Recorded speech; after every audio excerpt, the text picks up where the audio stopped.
Chair recognizes the gentleman from South Carolina, Mr. Harris, for 30 minutes.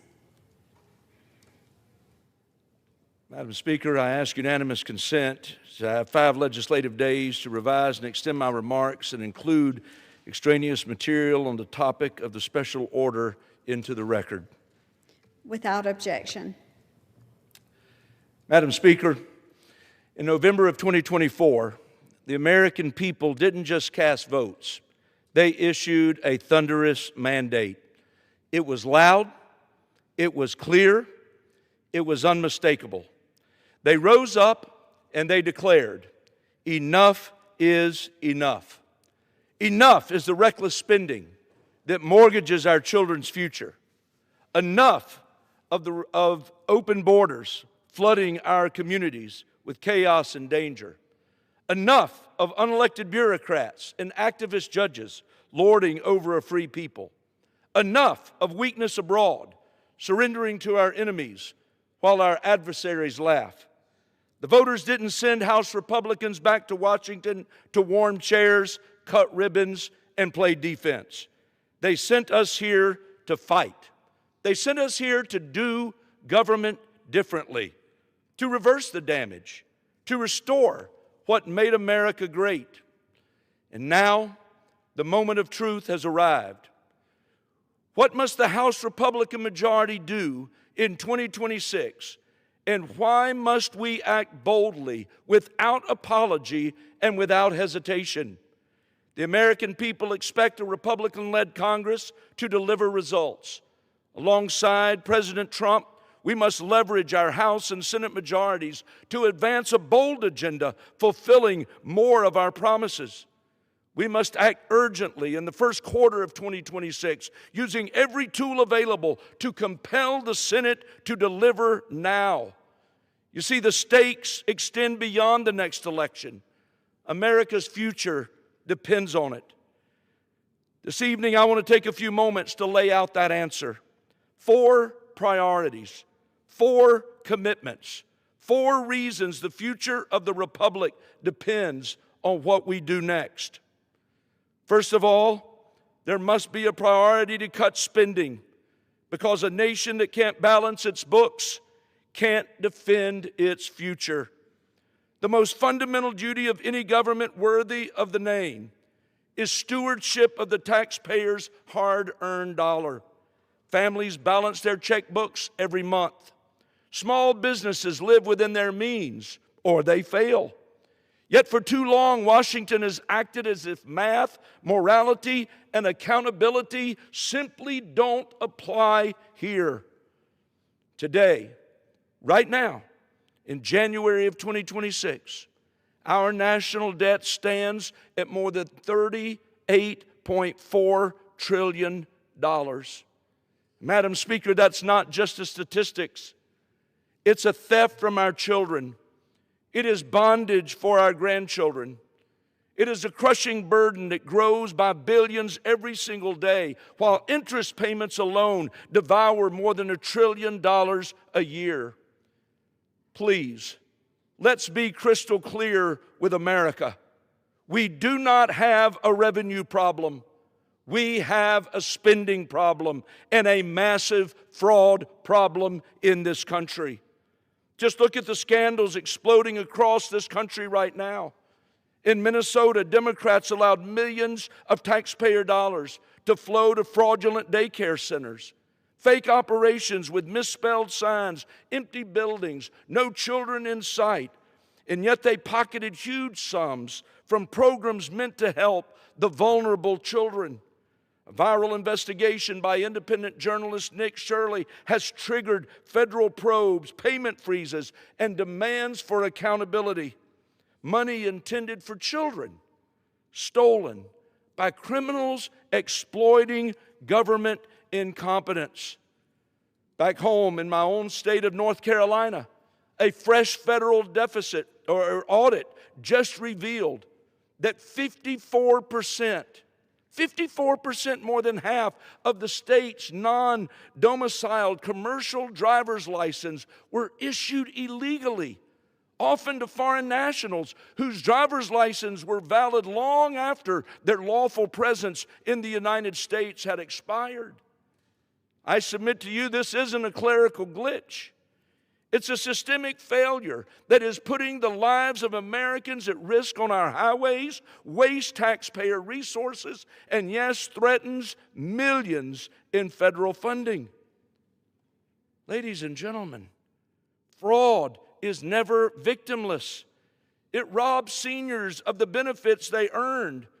It shortchanges our veterans who sacrificed for this country.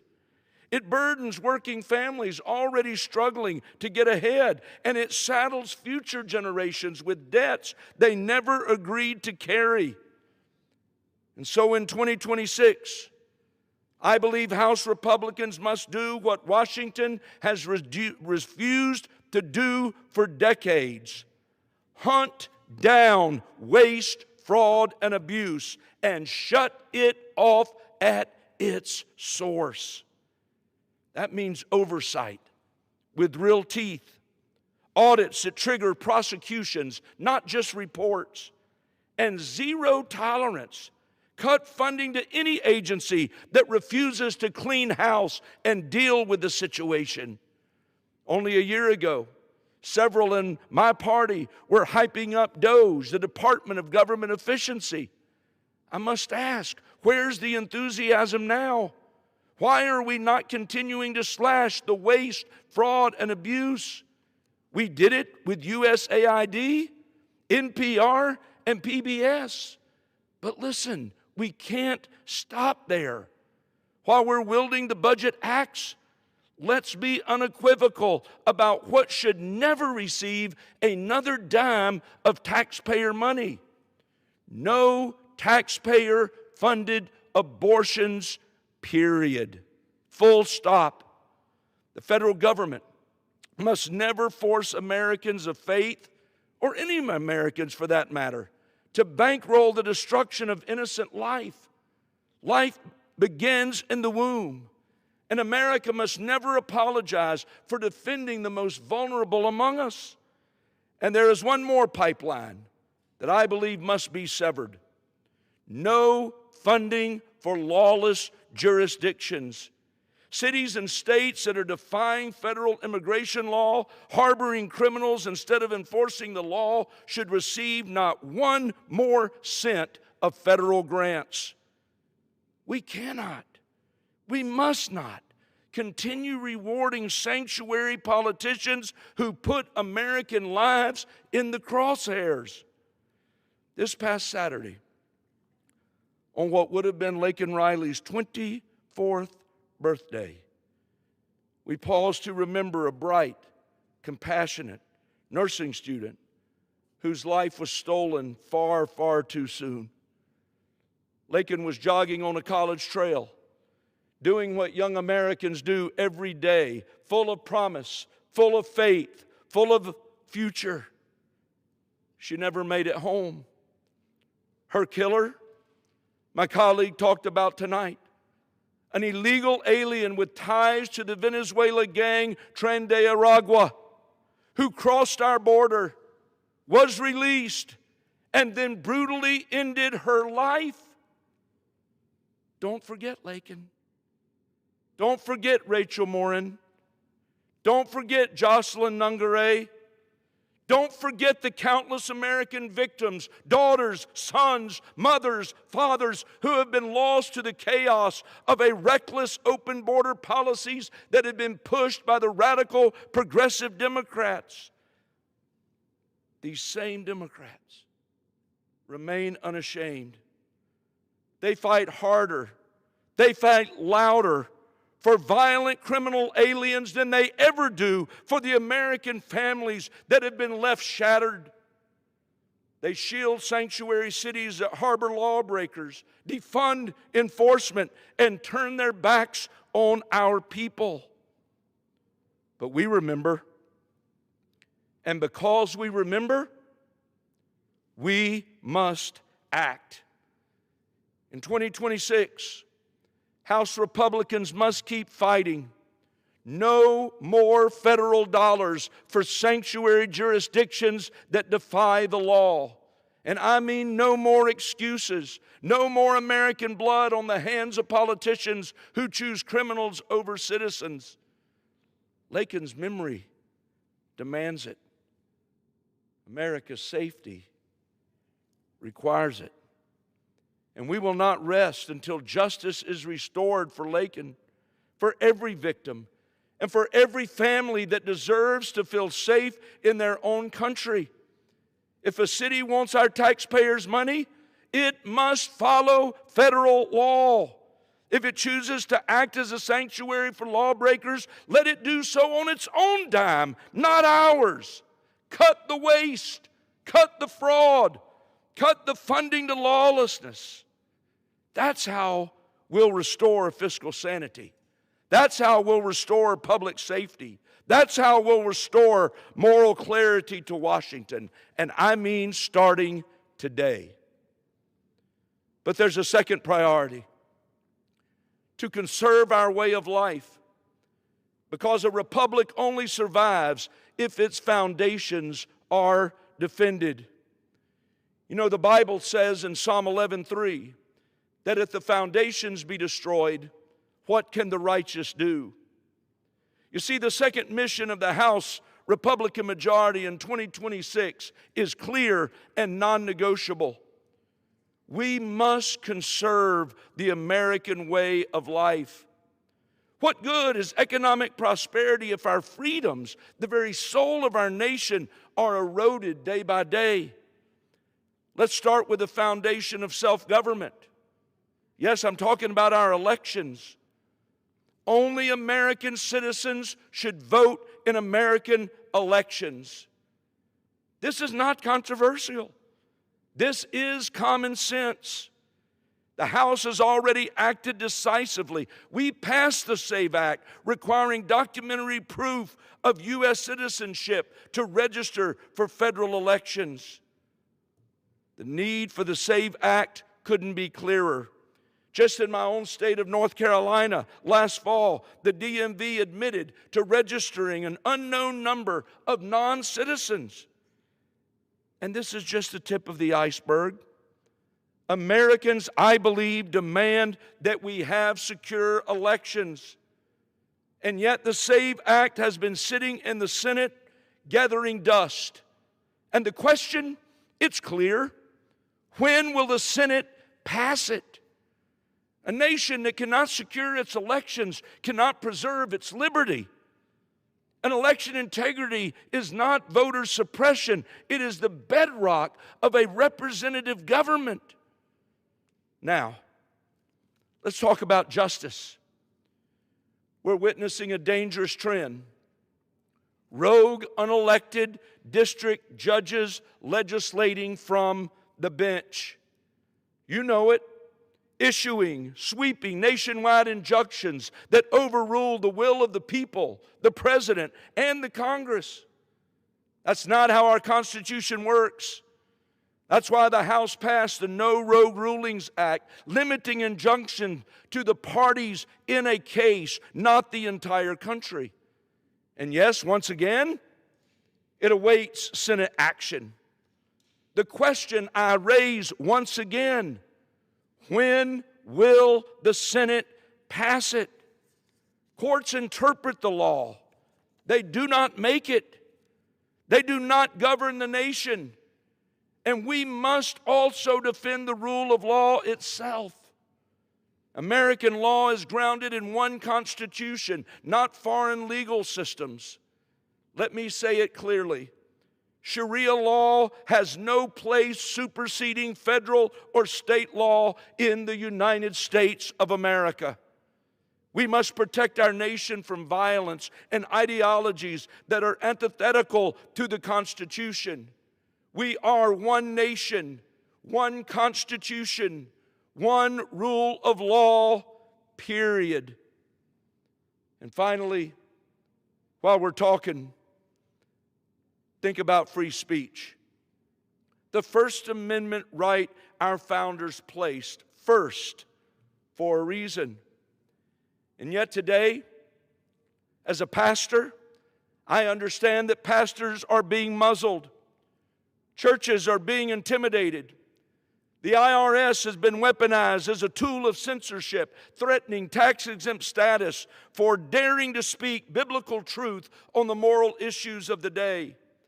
That's why I introduced the Free Speech Fairness Act to repeal the remnants of the Johnson Amendment and restore pastors' God-given right to preach freely from the pulpits across this land. I'm sorry, but no government bureaucrat should dictate what a pastor can say about life, about marriage, or about liberty. No politician should decide which moral truths are acceptable. Free speech is not a privilege bestowed by Washington. It is a right that is endowed by our Creator.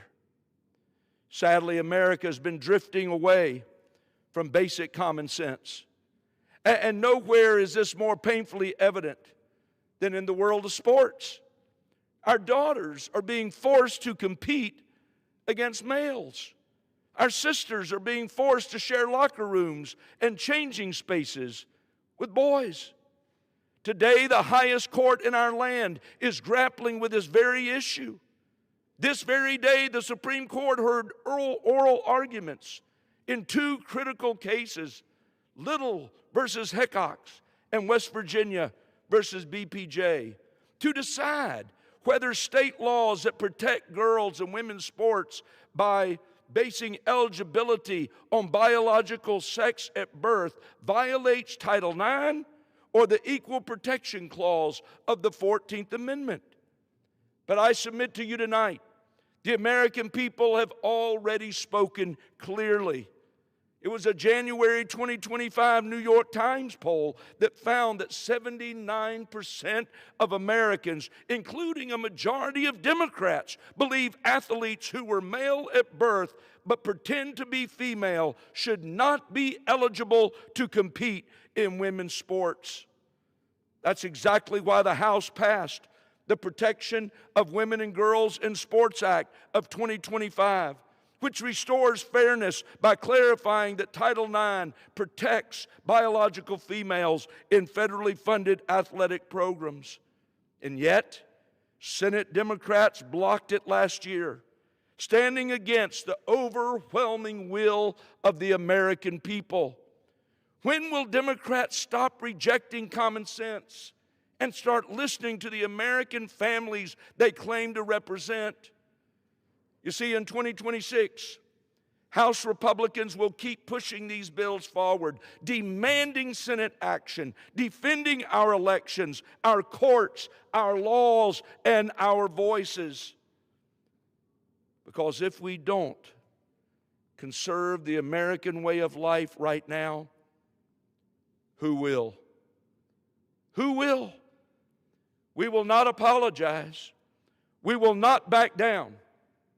We will defend it for our children, for our faith, and for our future. The third priority that I think is critical, and let me move quickly, is that we codify our border wins, because a nation without borders is not a nation. You see, the third task before the House Republican majority is urgent and non-negotiable.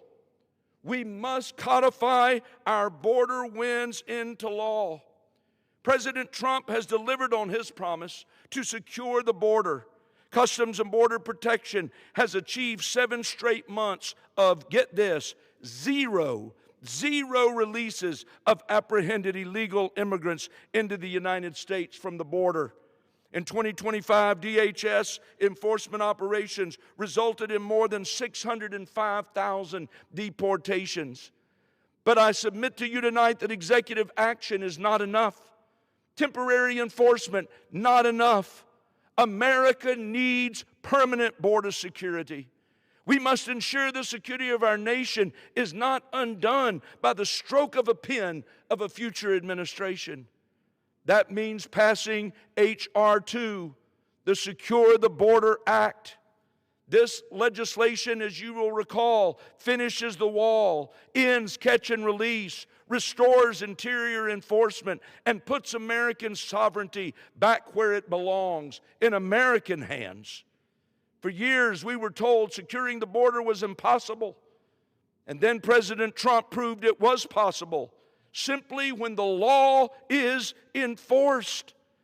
And now it's time to lock those victories into statute.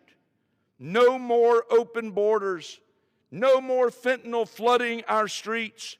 No more surrender to cartels and traffickers. A sovereign nation controls who enters its territory, and the House Republican majority must ensure Americans exactly that. Fourth and final priority: celebrate freedom.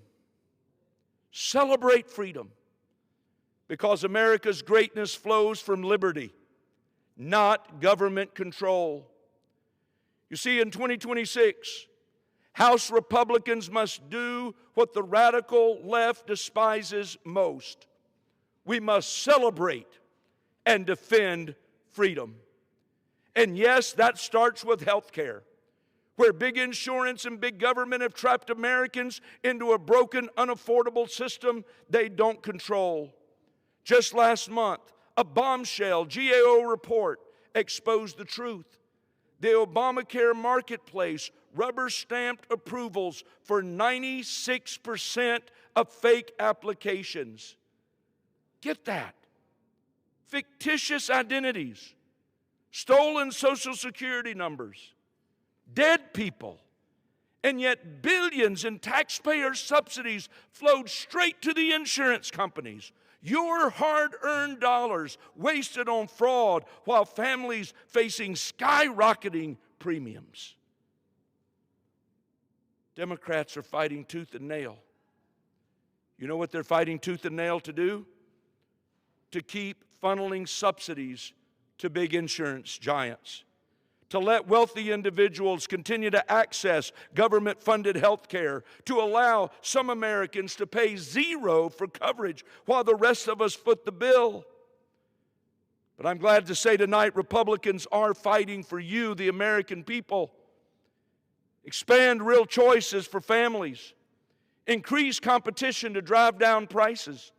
Put patients and doctors first, not line the pockets of big insurance. Something has to change.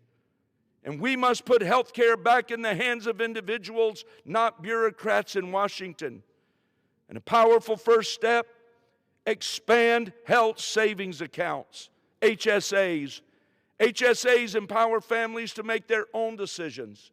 Yes, they lower costs. Yes, they increase choice. Yes, they restore freedom to control your own care. Health care should serve patients, not bureaucrats or corporate cronies. And we must confront another growing threat most Americans don't yet see, and that is malign foreign influence, especially from communist China.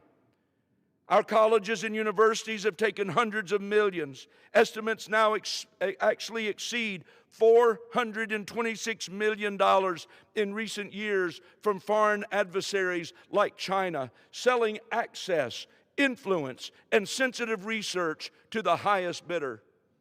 This is unacceptable. That's why the House passed the Deterrent Act, which includes language for my No Contracts for Foreign Adversaries Act, to force transparency, block shady deals, and stop our institutions from taking money from enemies who wish to harm us. Once again, that bill is now in the Senate, and the question arises once more: when will the Senate pass it? America's intellectual capital, the minds of our next generation, should never be auctioned off to those who seek to undermine us. Freedom is worth defending economically, culturally, and morally. And that's why in 2026, our House Republican majority will keep leading the charge to reform health care to empower individuals, to secure our campuses from foreign threats, to celebrate the American way of life without apology. Because you see, we understand that freedom isn't free. And that's why we will fight to keep it for our families, for our future, for our nation. In conclusion, I want you to hear my heart, because it's a call to courage. Ladies and gentlemen, this is our moment. As we stand on the threshold of America's 250th birthday, 250 years since 56 brave signers pledged their lives, fortunes, and sacred honor to the Declaration of Independence, we are all called to renew the covenant our founders made. The House Republican majority was not sent here to manage decline. We were elected to reverse it, to cut reckless spending, to conserve our God-given way of life, to secure our sovereign borders, to celebrate and defend the freedoms they fought to secure. History will not judge how cautious we were. It will judge how courageous we were. As General George Washington declared to his troops in 1776 on the heels of the Continental Congress's decision for independence, he said, and I quote, "The fate of unborn millions will now depend, under God, on the courage and the conduct of this army," end quote. Today, the fate of unborn millions, our children, our grandchildren, and generations yet to come, depend on us, on our courage, on our conviction, on our unwavering faith in the exceptional nation that our founders envisioned.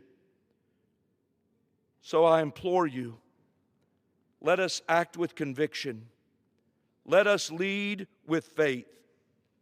Let us govern with courage, because America's best days are not behind us.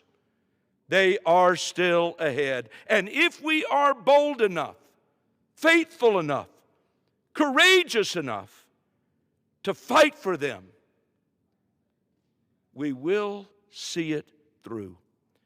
In this year of America 250, let us recommit to the principles of liberty, self-government, and moral clarity that launched the greatest experiment in human freedom that the world has ever known.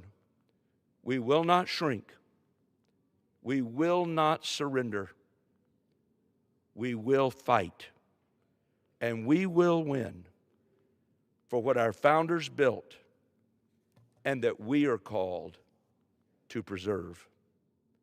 And with that, Madam Speaker, I yield back.